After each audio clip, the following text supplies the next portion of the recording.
قال المؤلف رحمه الله تعالى ونفعنا به وبعلومه في الدارين آمين يا رب العالمين. فصل في فضل الفقراء. قال صلى الله عليه وسلم خير هذه الأمة فقراؤها وأسرأها تضجعا في الجنة ضعفاؤها. وقال صلى الله عليه وسلم إن لي حرفتين اثنتين فمن أحبهما فقد أحبني ومن أبغضهما فقد أبغضني الفقر والجهاد. وروي أن جبريل عليه الصلاة والسلام نزل على رسول الله صلى الله عليه وسلم فقال يا محمد إن الله عز وجل يقرأ عليك السلام ويقول أتحب أن أجعل هذه الجبال ذهبا وتكون معك أينما كنت. فأدرك رسول الله صلى الله عليه وسلم ساعة ثم قال يا جبريل إن الدنيا دار من لا دار له ومال من لا مال له ولها يجمع من لا عقل له. وقال له جبريل يا محمد ثبتك الله بالقول الثابت إلى آخر ما قال رضي الله عنه. Fasal di dalam menerangkan tentang keutamaan fakir miskin. Ya. Fakir atau miskin, kaya itu bukan pilihan perorangan. Itu semua pilihan dari Allah Subhanahu. Enggak ada di dunia ini orang yang pengen jadi miskin kecuali Nabi Muhammad sallallahu alaihi wasallam. Nabi Muhammad memang meminta kepada Allah, Allahumma ahyini miskinan wa amitni miskinan wahsurni ma'al masakin atau kama qala. Doa Nabi, ya Allah hidupkan aku dalam keadaan miskin. Dan insya Allah doa ini enggak manfaat bagi umat Nabi Muhammad SAW. Yang ada Allahumma sugih, ya Allah sugihkan, ya Allah kayakan, ya Allah. Sudah punya mobil L4 pengen lagi 2, sudah punya rumah 3 pengen lagi 4, sudah punya bini 1 pengen lagi bini 2. Nah ini nafsu manusia, memang tidak pernah puas dengan kehidupan di dunia. Lau kana limni adam wadiyani min zabin labtagau ila thalis. Manusia ini seandainya diberikan oleh Allah Subhanahu wa taala 2 lembah emas, pasti dia akan mengharapkan lembah emas yang ketiga. Sudah punya 3 pengen 4, sudah punya 4 pengen 5. Dan tidak pernah puas manusia ini kecuali kalau sudah inna lillah wa inna ilaihi rajiun. Kalau sudah kembali kepada Allah Subhanahu wa taala baru puas. Sebab sudah enggak bisa apa-apa. Fakir atau miskin dan kaya ini sudah kehendak dari Allah Subhanahu wa taala. Ada yang Allah ciptakan kaya raya, ada yang Allah ciptakan biasa-biasa, ada pula yang Allah ciptakan di bawah standar saking miskinnya. Namun banyak sekali dalam Al-Quran maupun hadis-hadis Nabi Muhammad SAW tentang keutamaan orang miskin. Orang miskin sabar ini luar biasa. Sebab dikatakan kadal fakru ayyakuna kufran atau kama qala. Nyaris kata Nabi, orang yang miskin itu mendekati kepada kekafiran kalau memang dia nggak bersabar. Namun apabila ada orang miskin, ya, dia bersabar, ikhlas, ridha dengan ketentuan-ketentuan Allah Subhanahu wa taala, maka kelak di yaumil qiyamah ini yang lebih duluan ada di pintu surga Allah Subhanahu wa taala. Allah mau malu untuk menghisap. Bagaimana dihisap? Yang dipakai bajunya cuma itu saja. Kotor dicuci, ganti. Yang satunya cuma 2 helai lembar aja. Seperti Al Habib Ali Al Idrus Batu Pahat, Malaysia, itu termasuk orang yang miskin. Cuma setiap hari Ar-Rasul sallallahu alaihi wasallam datang kepada beliau. Bajunya cuma 2. Satu kotor dicuci, satunya dipakai. Ganta-ganti terus. Dan memang bukan dia tidak mau kaya. Pejabat-pejabat dari mana saja datang kepada Habib Ali Al-Idrus ini. Orang-orang kaya datang dari mana-mana datang ke beliau. Setiap hari beliau dapat uang cuma langsung dibagikan. Ini Habib Ali Al-Idrus Malaysia. Yang dipakai cuma dua, satu kotor dicuci, satunya dipakai.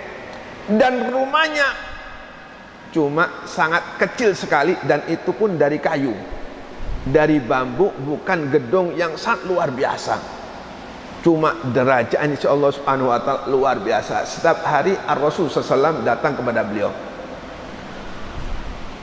Orang yang miskin dan dia bersabar dibandingkan dengan orang kaya, ya bersyukur, ya tentu ya wajar. Kalau orang kaya syukur ini wajar, hidupnya sudah nyaman. Datang ke masjid sholat jamaah ini wajar aja. Wajar kalau ada orang kaya, ahli ibadah, ahli jamaah, wajar. Kenapa? Karena hidupnya nyaman. Yang kurang ajar itu ada orang kaya lupa ke masjid. Nah, kalau ada orang kaya, ahli ibadah, wajar. Cuma yang lebih luar biasa dan sangat mengagumkan apabila ada orang miskin ini rajin beribadah di masjid. Sholat jamaah tidak pernah ketinggalan. Dua-duanya sama afdolnya. Orang kaya bersyukur tidak pernah lepas jamaah. Orang miskin sabar, ridho dan tidak pernah lepas jamaah. Yang lebih afdol, lebih utama tetap orang miskin yang bersabar tadi. Kelak di yaumil kiamah enggak dihisab oleh Allah Subhanahu wa taala. Allah Subhanahu wa taala malu. Lewat di timbangan langsung lari. Lewat di sirat langsung ada di hadapan surga Allah Subhanahu wa taala, bergurau-gurau dengan bidadari nunggu Nabi Muhammad sallallahu alaihi wasallam. Siapa kira-kira yang pengen seperti ini? Pengen berada di pintu surga duluan. Syaratnya miskin dulu dan bersabar. Allahumma soge bersyukur. Mudah-mudahan soge dan syukur. Nabi Muhammad SAW beliau bersabda, khairu hadil ummah fuqara'uha. Jelas sekali kata Nabi Muhammad, umat yang terbaik adalah umat yang miskin. Ya, umat yang terbaik adalah umat yang miskin. Wa asra'u wa tadajju'an fil jannah du'afa'uha. Dan yang paling cepat ya berada di pintu surga Allah Subhanahu wa taala yaitu orang-orang mereka yang dianugerahkan oleh Allah Subhanahu wa taala miskin dan bersahabat. Ini pertama kali yang kelak yaumil kiamah sudah berada di pintu surga Allah Subhanahu wa taala, tinggal menunggu masuknya Nabi Muhammad sallallahu alaihi wasallam. Kemudian suatu ketika Jibril pernah datang kepada Nabi Muhammad. Kata Jibril, "Ya Muhammad, innallaha azza wa jal yaqra'u 'alaika salam." Wahai Muhammad, kata malaikat Jibril, Allah Subhanahu wa taala menyampaikan salam kepada engkau. Wa yaqulu, dan Allah Subhanahu wa taala mengatakan, atuhibbu an aj'ala hadil jibal dhahaban. Kata malaikat Jibril, wahai Muhammad, Allah Subhanahu wa taala mengatakan kepada engkau, apakah engkau mau gunung Uhud ini dijadikan oleh Allah Subhanahu wa taala menjadi emas, wa takunu ma'aka aina ma kunta, dan gunung Uhud ini yang disulap menjadi emas akan mengikuti engkau dimanapun engkau berada. Jadi Nabi Muhammad jalan, gunungnya ikut jalan. Nabi Muhammad butuh tinggal ngorek-ngorek dijual. Nabi Muhammad butuh tinggal ngorek dijual. Ini kata malaikat Jibril kepada Nabi Muhammad SAW atas perintah dari Allah Subhanahu wa taala. Fa atraqa Rasulullah sa'atan, maka ketika Nabi Muhammad ditawari oleh malaikat Jibril Gunung Uhud akan dijadikan emas dan selalu mengikuti Nabi Muhammad, maka Nabi Muhammad menundukkan kepala. Sejenak Nabi Muhammad menundukkan kepala. Thumma qala ya Jibril inna dunya daruman la darolah. Wahai Jibril, kata Nabi Muhammad, sesungguhnya dunia ini tempat bagi orang yang enggak punya tempat. Ya, dunia ini tempat bagi orang yang enggak punya tempat. Dunia ini kan bukan tempat kita. Dunia ini tempat sesaat, satu jembatan yang akan mengantarkan kita untuk menuju tempat kita yang hakiki, yaitu surga atau neraka akhirat. Sedangkan dunia ini bukan tempat kita. Dunia ini tempat sementara, satu jembatan, ya, yang akan menyampaikan seseorang pada tempat yang hakiki, yaitu akhirat.